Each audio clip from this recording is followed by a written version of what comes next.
ડીસા તાલુકાના કણજરા ગામે સહકારી ડેરીમાં 40 વર્ષથી સભા ન થતા ગામ લોકોમાં હોબાળો। છેલ્લા 40 વર્ષથી મંત્રી દ્વારા સભ્યો કે સભાસદોની કોઈ જ મીટિંગ ન થતા ગામ લોકોમાં હલ્લાબોલ। ગામ લોકો દ્વારા છેલ્લા 15 દિવસથી સહકારી મંડળીમાં નવા સભાસદો ન થાય ત્યાં સુધી દૂધ ભરાવાનું બંધ।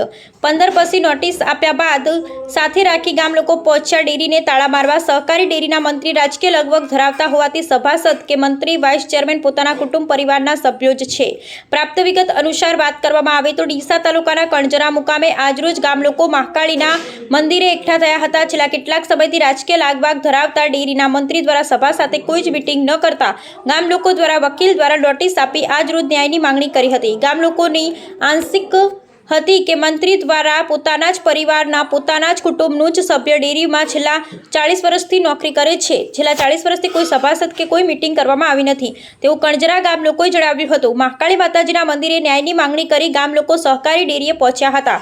સામસામે લોકોના ટોળા ઘસી આવતા ડીસા રૂરલ પોલીસે મામલો શાંત પાડ્યો હતો। રાજકીય લાગવગ ધરાવતા ડેરીના મંત્રી દ્વારા કોઈ જ સભાસદ કે કોઈ જ મીટિંગ ન થતા ગામ લોકોમાં આક્રોશ જોવા મળ્યો હતો। તેમાં સહકારી મંડળીમાં નવા સભ્યોની નિમણૂક કરવામાં આવે તેવી ગામ લોકોએ રજૂઆત કરી હતી। ગામ લોકો દ્વારા મંત્રીને છેલ્લા કેટલાક સમયથી બોલાવતા હોવા છતાં પણ મંત્રી દ્વારા કોઈ જ રિપ્લાય ન આપતા આજે ગામ લોકો દ્વારા ઉશ્કેરાયા હતા। અંદાજિત 2500 થી 3000 લીટર દૂધ બંધ કરવામાં આવ્યું હતું। પોલીસ દ્વારા વધુમાં જણાવ્યું હતું કે રજિસ્ટ્રાર ઓફિસમાં ટૂંક સમયમાં રજૂઆત કરી ઝડપી ચૂંટણી થાય એ બાબતે નવી રચના કરી સભાસદોની નિમણૂક કરવામાં આવશે તેવો કોઈ મામલો શાંત પડ્યો હતો। કારણ કણસરા ગામે છું છેલ્લા 40 વર્ષથી સભાસદોની કોઈ જ મીટિંગ ન થતા બનાસ ડેરી દ્વારા કોઈ પગલાં લેવામાં આવશે ખરા? કણજરા ગામની સહકારી મંડળી દ્વારા શંકરભાઈ ચૌધરીને પણ રજૂઆત કરી છે તો શું એમના દ્વારા પણ કોઈ પગલાં લેવામાં આવશે ખરા? તે આવનારો સમય જ બતાવશે। જે કરે એ આપણે નિહાળવાનું છે પૂરીએ એક શબ્દ પણ આપણે બોલવાનો નથી સાહેબ મોઈમાં કાવરા મોઈ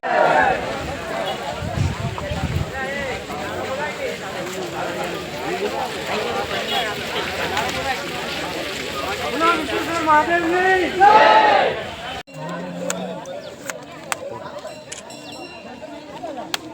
જય ચાલુ રાખો સાહેબ રાખો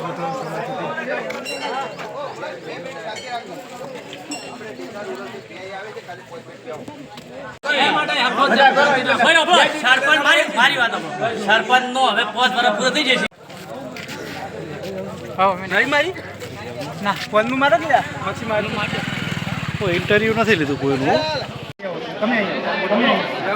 ભાઈ દેવસિંહ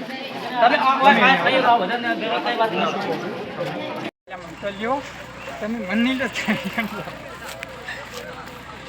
ઉતારી લો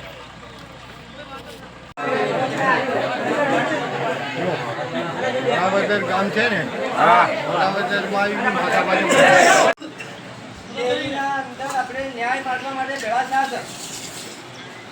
અત્યારે એ સાહિત્ય ઉપસ્થિત છે એમના સલાહ